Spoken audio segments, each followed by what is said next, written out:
Students, we will discuss about the important news. First news is regarding the supreme court के perspective से है। Students, supreme court के अंदर एक petition है, उसको फाइल किया गया है दिल्ली के जो चीफ मिनिस्टर हैं उनके द्वारा। बेसिकली दिल्ली के जो चीफ मिनिस्टर हैं उनको अरेस्ट किया गया था सीबीआई के द्वारा, कस्टडी के वहाँ से। तो आप देखिए कि सीबीआई के द्वारा जो उनको अरेस्ट किया गया उसी के रिगार्डिंग में उनके द्वारा एक बेल पिटीशन है उसको फाइल किया गया है। स्टूडेंट्स, बेल के पर्सपेक्टिव से अगर हम डिस्कस करें तो हमारे कोर्ट्स के द्वारा समय समय पे ऑब्जर्व किया गया है कि बेल एवरी पर्सन का यहाँ पे राइट है और जेल उसको एक्सेप्शन कैटेगरी के अंदर ही सेंड किया जाएगा। इसके अलावा आप देखिए कि सुप्रीम कोर्ट के द्वारा ऑब्जर्व किया गया है कि जो हमारा ये कंप्लीट प्रोसेस है, जो जुडिशियल प्रोसेस है, वो पनिशमेंट का जो पार्ट है वो ना बने किसी भी पर्सन के रिगार्डिंग में। और इस बेल पिटीशन को जो ट्रायल कोर्ट है उसको सेंड करने के रिगार्डिंग में जो आर्ग्यू किया गया उसके अंदर आप देखिए कि स्नेक एंड लैडर का जो गेम है उसके रिगार्डिंग में यहाँ पे मेंशन किया गया है कोर्ट्स के द्वारा कि हम यहाँ पे ट्रायल कोर्ट्स के लिए सेंड नहीं कर सकते हैं इस पिटीशन को, कि ट्रायल कोर्ट के द्वारा डिसाइड किया जाएगा कि जो बेल है वो ग्रांट किया जाए या ना किया जाए। तो स्टूडेंट्स, ये बेसिक इन्फॉर्मेशन था, एग्जाम के पर्पज़ से आपको बेल के बारे में पता होना चाहिए। आप देखिए कि बेल के रिगार्डिंग में यूपीएससी के द्वारा भी जो क्वेश्चन है वो पूछा गया है बेल के पर्सपेक्टिव से। एक तो बेल के रिगार्डिंग में इस तरीके से जो क्वेश्चन है वो पूछे जाते हैं कि बेल के बारे में कहाँ पे मेंशन किया गया है। आप देखिए कि हमारे अर्लियर फेज के अंदर जो क्रिमिनल कोड्स हैं, जो आईपीसी एंड सीआरपीसी हैं, उसके अंदर कहाँ पे मेंशन था। तो आप देखिए कि आईपीसी के अंदर इसका जो मेंशन है वो आपको देखने के लिए मिलेगा। बेल यहाँ पे बेलेबल जो ऑफेंस है उसका कैटेगरी है डिफरेंट कि बेलेबल कुछ ऑफेंस है, कुछ नॉन बेलेबल ऑफेंस है। आप देखिए कि जो नॉन बेलेबल ऑफेंस है वहाँ पे विदाउट वारंट के बेसिस पे किसी भी एक इन्वेस्टिगेशन जो ऑफिसर है उनके द्वारा पर्सन है उसको अरेस्ट किया जा सकता है। प्रेजेंट समय में अगर हम डिस्कस करें क्रिमिनल कोड्स के बारे में तो आप देखिए कि इनको चेंज किया गया है। आपको जो भारतीय न्याय संहिता है वो आपको देखने के लिए मिलता है, भारतीय नागरिक सुरक्षा संहिता है, इसके अलावा इंडियन एविडेंस एक्ट को चेंज कर दिया गया साक्ष्य संहिता के रूप से। तो स्टूडेंट्स, ये बेल के बारे में क्रिमिनल ऑफेंस है उनके पर्सपेक्टिव से हमने डिस्कस किया। नेक्स्ट अगर हम डिस्कस करें तो लेफ्ट विंग एक्सट्रीमिज्म की रिगार्डिंग में है। कुछ दिनों पहले हमने एनकाउंटर के पर्सपेक्टिव से डिस्कस किया था कि छत्तीसगढ़ का जो सदर्न पार्ट है, बीजापुर एंड दंतेवाड़ा का एरिया, वहाँ पे एनकाउंटर है उसको कैरी किया गया। अब आप देखिए कि तेलंगाना के वहाँ पे एक ऑपरेशन है, ऑपरेशन प्रहार, उसके थ्रू जो एनकाउंटर है उसको कैरी आउट किया गया है लेफ्ट विंग एक्सट्रीमिज्म का जो डोमेन एरिया है वहाँ पे। लेफ्ट विंग एक्सट्रीमिज्म के अगर हम एरियाज के बारे में डिस्कस करें तो रेड कॉरिडोर बेसिकली वो एरिया है जहाँ पे इनका जो डोमिनेशन है वो आपको देखने के लिए मिलेगा, जिसके अंदर आंध्र प्रदेश, तेलंगाना, छत्तीसगढ़ का जो सदर्न पार्ट है, झारखंड है, और आप देखिए कि महाराष्ट्र का जो गढ़चिरौली डिस्ट्रिक्ट है वहाँ पे इनका जो प्रेजेंस है वो आपको देखने के लिए मिलेगा। काफ़ी सारे स्टेट्स के द्वारा जो स्पेशल फोर्सेज है उनको भी डेवलप किया गया है जिनके द्वारा लेफ्ट विंग एक्सट्रीमिज्म है उसको डील किया जाता है। जैसे कि आप देखिए कि आंध्र प्रदेश एंड तेलंगाना के वहाँ पे जब यूनाइटेड आंध्र प्रदेश हुआ करता था तो उस समय में आपको ग्रे हाउंड नाम का एक फोर्स है वो देखने के लिए मिलता है। 1989 के समय में आईपीएस ऑफिसर हैं केएस व्यास, उनके द्वारा इस फोर्स को डेवलप किया गया था। आप देखिए कि ग्रे हाउंड के द्वारा ही इस ऑपरेशन को कैरी किया गया है जिसके अंदर कुछ पर्सन्स हैं, जो 6 पर्सन हैं जो लेफ्ट विंग एक्सट्रीमिज्म से रिलेटेड हैं, उनका यहाँ पे एलिमिनेट किया गया। नेक्स्ट अगर हम डिस्कस करें इस एरिया के बारे में तो आप देखिए कि अल्लूरी जो सीतारामा राजू हैं उनके नेम के ऊपर इस डिवीजन का जो नाम है वो रखा गया है। अल्लूरी सीतारामा राजू के बारे में अगर हम डिस्कस करें तो मन्यम वेरुडू के नाम से उनको जाना करते हैं, मन्यम वेरुडू के नाम से उनको जाना करते हैं। अल्लूरी सीतारामन राजू के द्वारा आप देखिए कि 1882 का जो फॉरेस्ट एक्ट है उसके अगेंस्ट में इनके द्वारा प्रोटेस्ट है वो किया गया था। आपको कमेंट सेक्शन के अंदर बताना है, आपका होमवर्क है कि इनके द्वारा किस रिवोल्ट को यहाँ पे लीड किया गया। क्या इनके द्वारा जो रंपा रिवोल्ट है उसको यहाँ पे लीड किया गया था जिसकी वजह से इनको मन्यम वेरुडू के नाम से जाना करते हैं। मन्यम बेसिकली आप देखिए कि फॉरेस्ट को बोला जाता है और वेरुडू मीन्स वहाँ के हीरो, फॉरेस्ट के जो हीरो है उसके रूप से इनको रिकॉग्नाइज किया गया है। नेक्स्ट अगर हम बात करें हैवी रेनफॉल के बारे में है, विशाखापट्टनम के वहाँ पे आप देखिए कि फ्लड का सिचुएशन भी क्रिएट हुआ था, हैवी रेनफॉल के बारे में शो किया गया है। स्टूडेंट्स, रेनफॉल को जो प्रेडिक्ट है वो किसके द्वारा किया जाता है, आईएमडी के द्वारा प्रेडिक्ट किया जाता है, इंडियन मीटरोलॉजिकल डिपार्टमेंट के द्वारा। और आप देखिए कि रिसेंटली इसके जो कुछ ईयर्स हैं वो कंप्लीट हुए थे इंडियन मेट्रोलॉजिकल डिपार्टमेंट के 150 ईयर्स हैं वो कंप्लीट हुए हैं। 1875 के समय इसको सेटअप किया गया था, 1875 के समय में। और आप देखिए अभी रिसेंटली इसके 150 ईयर्स हैं वो कंप्लीट हुए हैं। किस मिनिस्ट्री के अंडर में है ये? मिनिस्ट्री ऑफ अर्थ साइंस के अंडर में आपको देखने के लिए मिलेगा। और इसके अलावा स्टूडेंट्स वेदर फोरकास्टिंग के अंदर एक इम्पोर्टेंट रोल है वो प्ले किया जाता है आईएमडी के द्वारा। आप देखिए कि 1999 के समय एक सुपर साइक्लोनिक जो कंडीशन है वो डेवलप हुई थी उड़ीसा के वहाँ पे। उसके बाद में कंटिन्यूस अपना जो फोरकास्ट है उसको इम्प्रूव किया गया है आईएमडी के द्वारा। सुपर कंप्यूटर्स हैं, प्रत्युष और महिर नाम के जो सुपर कंप्यूटर्स हैं उनको भी यूज़ किया जाता है आईएमडी के द्वारा वेदर फोरकास्टिंग के पर्सपेक्टिव से। नेक्स्ट अगर हम डिस्कस करें स्टूडेंट्स पब्लिक अकाउंट कमेटी के बारे में है। पब्लिक अकाउंट कमेटी का जो मीटिंग है उसको ऑर्गेनाइज किया जाएगा। और आप देखिए कि यहाँ पे जो पार्लियामेंट के थ्रू, पार्लियामेंट के एक्ट्स के थ्रू जिन इंस्टीट्यूशंस को सेटअप किया गया है उनका जो वर्किंग प्रोसेस है उसका रिव्यू किया जाएगा पब्लिक अकाउंट कमेटी के द्वारा। आप देखिए कि जो पब्लिक अकाउंट कमेटी है वन ऑफ द ओल्डेस्ट आपको जो फाइनेंस कमेटी है वो देखने के लिए मिलेगा, जिसको कि 1919 का जो गवर्नमेंट ऑफ इंडिया एक्ट है, मोंटेगू चेम्सफोर्ड जो एक्ट है उसके थ्रू सेटअप किया गया था। स्टूडेंट्स 1919 के एक्ट के थ्रू 1921 के समय इसको सेटअप किया गया मोंटेगू चेम्सफोर्ड एक्ट के थ्रू में।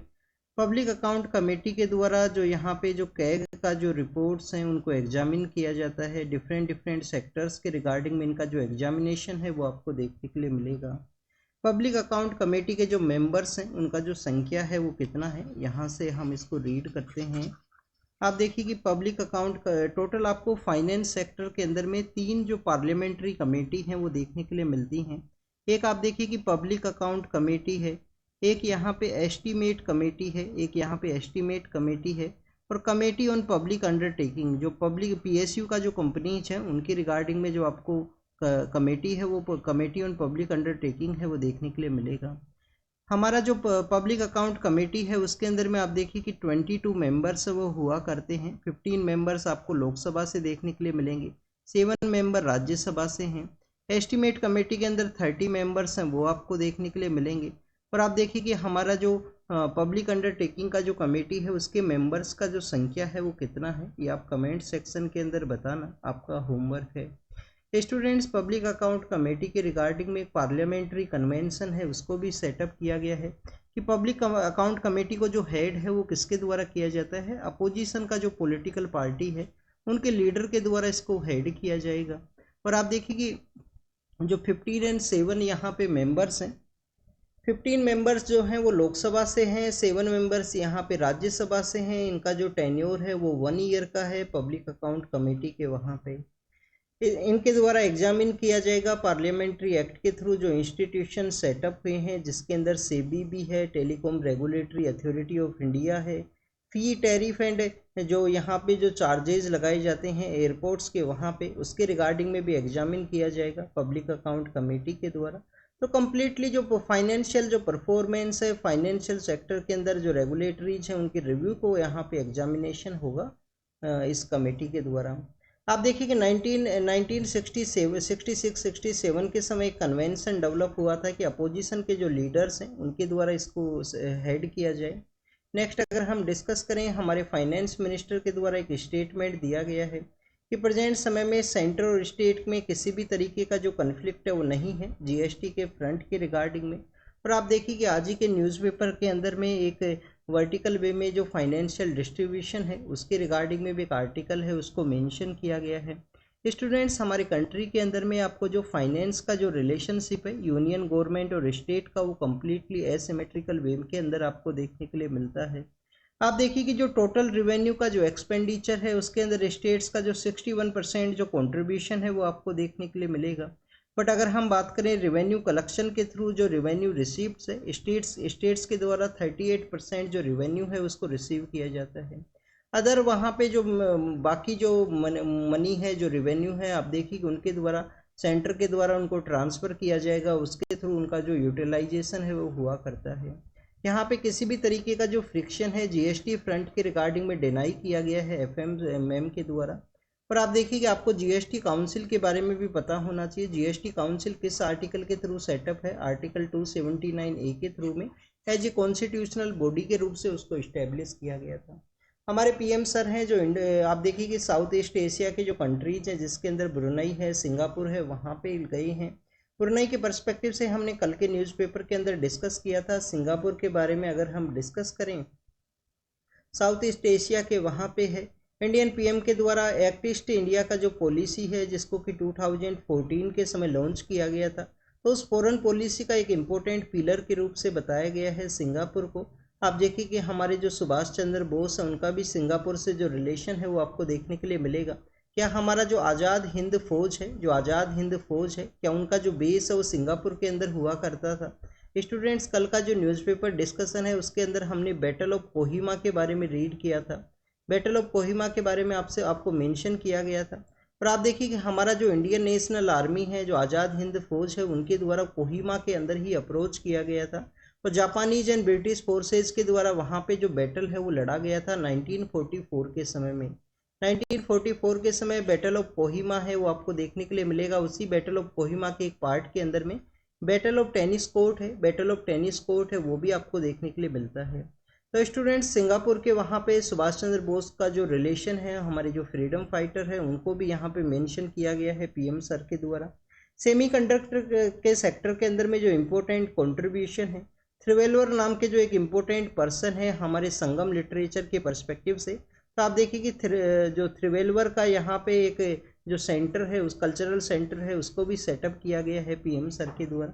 और सेमीकंडक्टर के रिगार्डिंग में सिंगापुर के साथ में जो स्ट्रेटजिक पार्टनरशिप है उसके रिगार्डिंग में आप देखिए कि इम्पोर्टेंट एग्रीमेंट्स को साइन किया गया कि सेमीकंडक्टर का जो यहाँ पे जो सप्लाई चेन है उसके अंदर एक रेजिलियंस को सेटअप किया जाएगा सिंगापुर के थ्रू में, जिससे कि इंडिया का जो सेमीकंडक्टर का जो इंडस्ट्री है उसको बूस्ट है वो मिल सके।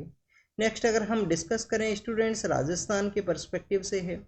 राजस्थान के अंदर 2022 के समय आप देखिए कि कन्हैया कुमार नाम के एक पर्सन है, उनके द्वारा सोशल मीडिया के ऊपर एक पोस्ट है उसको शेयर किया गया था। कुछ कम्युनिटी के पर्सपेक्टिव से वो पोस्ट था, तो आप देखिए कि जब उस पोस्ट को शेयर किया गया तो उनके ऊपर किसी 2 पर्सन्स के द्वारा अटैक किया गया था। 2 पर्सन्स के द्वारा अटैक किया गया, उनको मार दिया गया। बेसिकली इंडिया के अंदर फर्स्ट टाइम इस तरीके का कोई इंसिडेंट है वो देखने के लिए मिला था कि जब यहाँ पे सोशल मीडिया के थ्रू इस तरीके से जो वायलेंट वे में किसी का असैसिनेशन है वो किया गया हो। तो वहाँ पे आप देखिए कि उस मर्डर के अंदर कुछ पर्सन है वो इन्वॉल्व थे, जिसके अंदर 2 तो मेन अक्यूज्ड हैं, 2 पर्सन तो मेन अक्यूज्ड है जिनके द्वारा वो बेसिकली जो प्रोसेस को कैरी आउट किया गया। एक पर्सन और हैं जिनको यहाँ पे बेल है वो ग्रांट किया गया है हाई कोर्ट के द्वारा। तो इसके रिगार्डिंग में काफ़ी सारे जो क्वेश्चंस है वो रेज किए गए हैं कि इस तरीके से जो पर्सन है वो इन्वॉल्व है उस क्राइम के अंदर में, फिर भी उनको इस तरीके से जो बेल है वो ग्रांट कर दिया गया है। तो आप देखिए कि बेल के रिगार्डिंग में भी जो कंसर्न्स है उसको ये रेज करता है। नेक्स्ट अगर हम बात करें आसामीज पीपल्स के बारे में है, आप देखिए कि स्टूडेंट्स 1985 के समय जो आसाम के जो पर्सन्स है उसके रिगार्डिंग में आसाम अकॉर्ड है उसको साइन किया गया।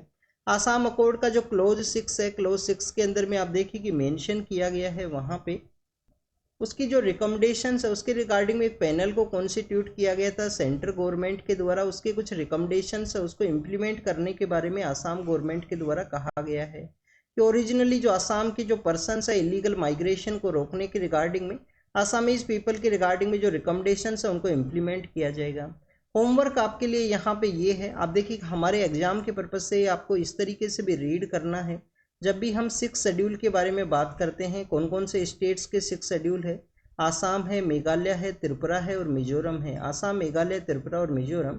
क्या आसाम के जो 6 शेड्यूल के एरियाज है वहाँ पे जो सेंटर का जो रिकमेंडेशन है वो यहाँ पे अप्लाई होगा आसाम अकॉर्ड के रिगार्डिंग में, ये आपको ज़रूर से रीड करना है इस तरीके से कि जो 6 शेड्यूल के एरियाज है वहाँ पे क्या जो डायरेक्टली जो लॉ है वो अप्लाई होता है या जो लोकल उनका जो एडमिनिस्ट्रेशन है उससे कंसल्ट करने के बाद ही वहाँ पे जो लॉ है उसको अप्लाई किया जाएगा। नेक्स्ट अगर हम बात करें तो students business report and action plan है, BRAP प्लान के बारे में है। केरल के द्वारा आप देखिए कि यहाँ पे बिजनेस सेक्टर के रिगार्डिंग में जो रिफॉर्म्स है वो लिया गया है, सिटीजन सेंट्रिक रिफॉर्म है, बिजनेस सेंट्रिक रिफॉर्म्स है। इसके रिगार्डिंग में केरल को जो हमारा ministry of commerce and industry है उनके द्वारा जो अवार्ड है वो दिया गया है। तो स्टूडेंट्स, ये स्टेट्स के कुछ रिफॉर्म्स के रिगार्डिंग में जो अवार्ड्स हैं कि स्टेट्स के द्वारा बिजनेस सेंट्रिक जो रिफॉर्म्स है वो लिए गए हैं या नहीं लिए गए हैं। कुछ क्लियरेंस उनको प्रोवाइड करना इंपॉर्टेंट होता है किसी भी बिजनेस के रिगार्डिंग में।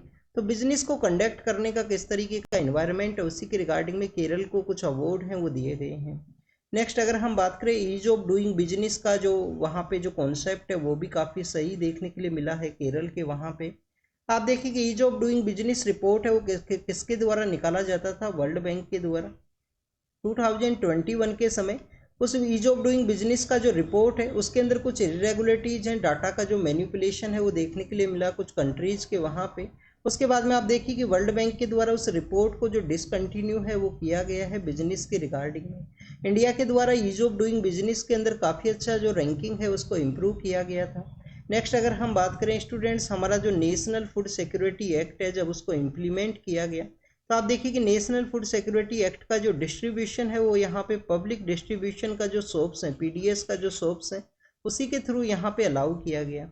उससे पहले आप देखिए कि पीडीएस जो शॉप्स हैं उनके ऊपर जो क्वेश्चन है वो रेज हुआ था कि जो फूड सिक्योरिटी के रिगार्डिंग में जो भी यहाँ पे सब्सिडीज है उनको सप्लाई किया जाता है तो आप देखिए कि उसका जो लीकेज है वो देखने के लिए मिलता है।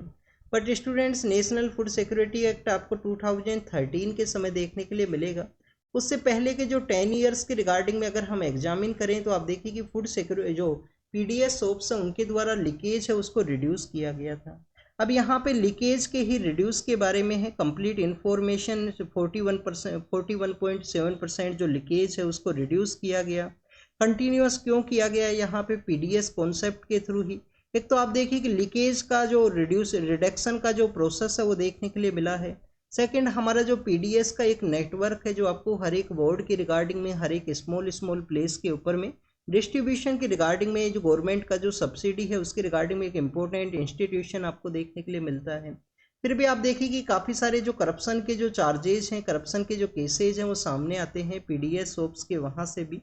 गवर्नमेंट के द्वारा काफ़ी कुछ रिफॉर्म्स किया गया है, आधार से जो लिंकेज है वो किया गया है यहाँ पे। आप देखिए कि लीकेज यहाँ पे जो ट्रांसपोर्ट है, गवर्नमेंट के जो गोडाउन्स है उससे जब ट्रांसपोर्ट किया जाता है पीडीएस के वहाँ पे तो ट्रांसपोर्ट लॉस भी यहाँ पे देखने के लिए मिलेगा, तो उसको भी लीकेज का ही जो पार्ट है उसके रूप से कैलकुलेट किया जाता है। 2022-23 के समय में आप देखिए कि हाउस होल्ड जो नेशनल सैंपल सर्वे है उसको कंडक्ट किया गया।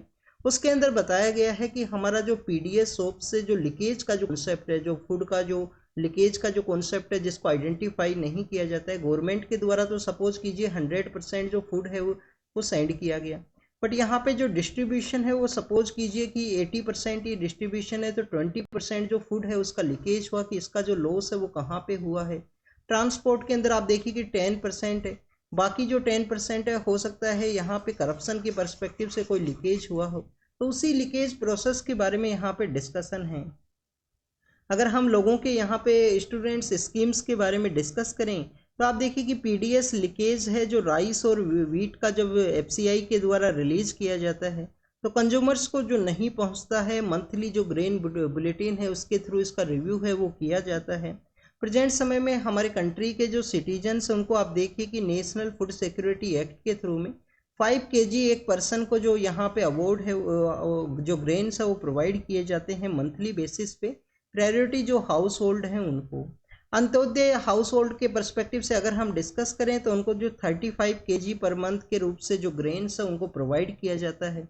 और आप देखिए कि प्रधानमंत्री जो गरीब कल्याण योजना है उसके थ्रू आपको एडिशनल जो ग्रेन्स का जो सप्लाई है वो देखने के लिए मिलेगा। तो स्टूडेंट्स, यहाँ पे कम्प्लीटली लीकेज को किस तरीके से रोका जाए फूड सिक्योरिटी एक्ट के थ्रू में, पीडीएस नेटवर्क को किस तरीके से यूटिलाइज किया जाए, उन सभी के बारे में यहाँ पे मेंशन किया गया है इस एडिटोरियल के वहाँ पे। नेक्स्ट अगर हम बात करें क्रिटिकल मिनरल्स के बारे में है, अभी हमारा जब बजट को पास किया गया, बजट को जब आप देखिए कि पार्लियामेंट के अंदर प्रपोज किया गया तो उस समय में क्रिटिकल मिनरल्स का एक अलायंस है उसको क्रिएट करने के बारे में कहा गया है कि क्रिटिकल मिनरल्स को हमें ध्यान के अंदर रखना है। अब क्रिटिकल मिनरल्स के पर्सपेक्टिव से अगर हम डिस्कस करें तो सबसे पहले हमारा जो डोमेस्टिक सेक्टर है उसके अंदर में आप देखिए कि हमें एक्सपेंड करने का ज़रूरत है, मोर टेक्नोलॉजी को यूज़ किया जाए, मोर एक्सप्लोरेशन है उसको कैरी आउट किया जाए, इन सभी को बताया गया है। सेकंड स्टूडेंट्स, यहाँ पे ये बताया गया है कि जो रिसाइकलिंग प्रोसेस है उसको सेटअप किया जाए जिससे कि जो हमारे क्रिटिकल मिनरल्स हैं, जो एनर्जी सिक्योरिटी डिफरेंट सेक्टर्स के पर्सपेक्टिव से इम्पोर्टेंट हैं, तो आप देखिए कि उन क्रिटिकल मिनरल्स का यूटिलाइजेशन हो सके रिसाइकलिंग प्रोसेस के थ्रू में। थर्ड स्टूडेंट्स, जो फॉरेन कंट्रीज हैं जहाँ पे क्रिटिकल मिनरल्स का प्रेजेंस है, उन फॉरेन कंट्रीज के वहाँ पे एक्विजिशन है वो किया जाए। जैसे हमने अर्जेंटीना के वहाँ पे जो कुछ लिथियम का जो ओर्स है, लिथियम का जो माइंस है, उनको एक्वायर है वो किया गया है। स्टूडेंट्स, इसी के रिगार्डिंग में हमारा जो माइंस एंड मिनरल्स एक्ट है 1957 का, 1957 का माइंस एंड मिनरल्स रीडेवलपमेंट का जो एक्ट है, आप देखिए माइंस एंड मिनरल्स का ये एक्ट है 1957 के समय का। इसी एक्ट के थ्रू आप देखिए कि डिस्ट्रिक्ट मिनरल फंड है उसको भी सेटअप किया जाता है, जो डिस्ट्रिक्ट एरिया के अंदर मिनरल्स का एक्सप्लोरेशन किया जाए, वहाँ पे लोकल कम्युनिटी को बेनिफिट प्रोवाइड करने के पर्सपेक्टिव से। माइंस एंड मिनरल्स एक्ट के अंदर अमेंडमेंट है वो किया गया है। आप देखिए कि 6 मिनरल्स हैं जिनको कि एटॉमिक जो लिस्ट है उससे बाहर किया गया है, जिससे कि प्राइवेट सेक्टर्स के द्वारा जो एक्सप्लोरेशन है उसको कैरी आउट किया जाए। एक पीएसयू है जिसको कि हम काबिल के नाम से जाना करते हैं, खनिज के नाम से है वो, बेसिकली काबिल उसका एक शॉर्ट नेम है। तो आप देखिए कि जो पीएसयू है काबिल, उसको सेटअप किया गया है जिससे कि अदर कंट्री, जो फॉरेन कंट्रीज है वहाँ पे असेट्स हैं, जो क्रिटिकल मिनरल्स हैं, उनका जो एक्वायर है वो किया जा सके। अफ्रीका के अंदर आपको जो 30% मिनरल्स का जो प्रेजेंस है वो देखने के लिए मिलता है। अफ्रीकन जो कंट्रीज है वहाँ पे 30% जो क्रिटिकल मिनरल्स हैं उनका प्रेजेंस आपको देखने के लिए मिलता है। इसी वजह से आप देखिए कि हमारे जो मिनिस्टर ऑफ एक्सटर्नल अफेयर हैं उनके द्वारा इसको फ्यूचर का जो कंट्री है या फ्यूचर का जो कॉन्टिनेंट है उसके रूप से भी बताया गया है अफ्रीकन कंट्रीज को। अफ्रीका के अंदर जो कोंगो का रीजन है, घाना है, काफ़ी सारे ऐसे एरियाज है जहाँ पे काफ़ी सारे जो इम्पोर्टेंट एनर्जी सिक्योरिटी के पर्सपेक्टिव से जो इम्पोर्टेंट मिनरल्स हैं वो मिलते हैं। इंडिया के द्वारा आप देखिए कि जो काबिल नाम का जो पीएसयू है, काबिल नाम का जो पीएसयू है उसके थ्रू अर्जेंटीना के वहाँ पे, लैटिन अमेरिका के वहाँ पे कुछ जो माइंस के एरियाज हैं उनको अक्वायर भी किया गया है लिथियम के पर्सपेक्टिव से। अफ्रीकन कंट्रीज़ के साथ में इंडिया का जो इंगेजमेंट है वो इंक्रीज हुआ है, बट आप देखिए कि कुछ कंसर्न्स भी हैं। चाइना के द्वारा जिस तरीके से अभी अपना मीटिंग है उसको ऑर्गेनाइज किया गया, तो अफ्रीकन कंट्रीज़ को बेटर वे में यूटिलाइज करने का इंडिया का एक प्रेजेंट समय में ज़रूरत है क्रिटिकल मिनरल मिशन के रिगार्डिंग में, जो लॉन्च किया गया बजट के दौरान में। लॉस एंड डैमेज फंड के बारे में है। स्टूडेंट्स, कोप 27 जो कहाँ पे ऑर्गेनाइज हुआ था, किसका कोप, पहले तो आपको ये पता होना चाहिए। स्टूडेंट्स, कोप है यहाँ पे UNFCCC की रिगार्डिंग में। तो आप देखिए कि UNFCCC का जो कोप का जो मीटिंग है, जब कोप 27 का जो मीटिंग है वो कहाँ पे ऑर्गेनाइज हुआ था, जहाँ पे आपको लॉस एंड डैमेज का जो कॉन्सेप्ट है वो देखने के लिए मिलता है। आप देखिए कि कोप 27 को ऑर्गेनाइज किया गया था इजिप्ट के वहाँ पे। अभी कोप 27 किसका है, UNFCCC का ये कोप 27 है। 1992 के समय कौन सा समिट ऑर्गेनाइज हुआ, अर्थ समिट। उसके 3 प्रोडक्ट हैं। 3 प्रोडक्ट कौन कौन से हैं, एक तो आप देखिए कि कन्वेंशन फॉर बायोलॉजिकल डाइवर्सिटी है। अब इसका भी यहाँ पे जो मीटिंग है वो ऑर्गेनाइज होता है, उसको भी हम कोप के ही नाम से जानते हैं, कॉन्फ्रेंस ऑफ पार्टीज। स्टूडेंट्स, इसके अलावा आपको UNCCD का जो कॉन्सेप्ट है वो देखने के लिए मिलेगा, ये डेजर्टिफिकेशन के रिगार्डिंग में है। इसका भी जो मीटिंग होता है उसको हम कोप के नाम से जानते हैं। और क्लाइमेट चेंज को जो डील करने के रिगार्डिंग में UNFCCC है, आप देखिए इसका भी कोप का मीटिंग होता है, जिसके अंदर कोप 27 के अंदर लॉस एंड डैमेज फंड है उसको सेटअप किया गया था। वर्ल्ड बैंक के द्वारा उस फंड को यहाँ पे रखा गया है ट्रस्टशिप के रूप से, जो वर्ल्ड बैंक का आपको देखने के लिए मिलेगा। और वर्ल्ड बैंक के द्वारा ही यहाँ पे जो फंड है उसको प्रोवाइड किया जाता है, डायरेक्ट एक्सेस के रिगार्डिंग में जो फंड है उसको एक्सेस किया जाता है। स्मॉल ग्रांट्स हैं, रैपिड जो डिस्ट्रीब्यूशन का जो ऑप्शन है वो भी आपको देखने के लिए मिलेगा।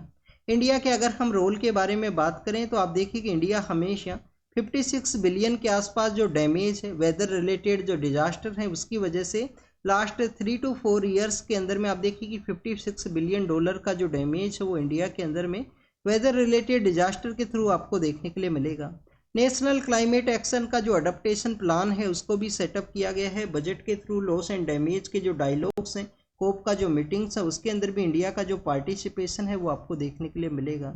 अर्जेंट नीड है स्टूडेंट्स, प्रेजेंट समय में लॉस एंड डैमेज फंड का जो क्लियरिफिकेशन है वो होना चाहिए कि इसका जो फंड है वो किसको दिया जाएगा, कब यहाँ पे रिलीज किया जाएगा, उसके बारे में भी क्लियरिफिकेशन के पर्सपेक्टिव से डिस्कस किया गया है। स्टूडेंट, 2018 के समय केरल के वहाँ पे आप देखिए कि फ्लड का सिचुएशन क्रिएट हुआ था, जब भी वर्ल्ड बैंक से ही जो केरल के द्वारा जो फंड है वो लिया गया था।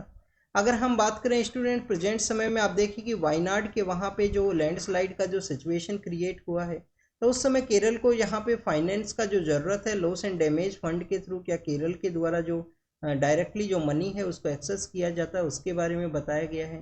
नागालैंड के अंदर में आप देखिए कि लैंडस्लाइड का जो क्राइसिस हुआ, बैटल ऑफ कोहिमा के बारे में आपको मेंशन किया गया है। दीमापुर से कोहिमा का जो लिंकेज है वो यहाँ पे डिस्टर्ब हुआ है। फास्ट वे में उसका रिस्टोरेशन किया जाएगा। इंडिया का जो 12% लैंड एरिया है वो आपको लैंडस्लाइड अफेक्टेड है, वो देखने के लिए मिलता है। जो ग्लोबल एजेंसीज है उनका एक कॉन्टैक्ट होना चाहिए, जिससे कि ग्लोबल वे के अंदर में जो नए जो क्राइम्स है, नया एज का जो क्राइम है, नया जो डोमेन है क्राइम का, उसको टैकल किया जा सके, उसके बारे में डिस्कस किया गया है। तो आप देखिए काफ़ी कुछ एरियाज़ के अंदर में ग्लोबल जो एजेंसीज हैं उनका आपको कोऑपरेशन है वो देखने के लिए मिलेगा।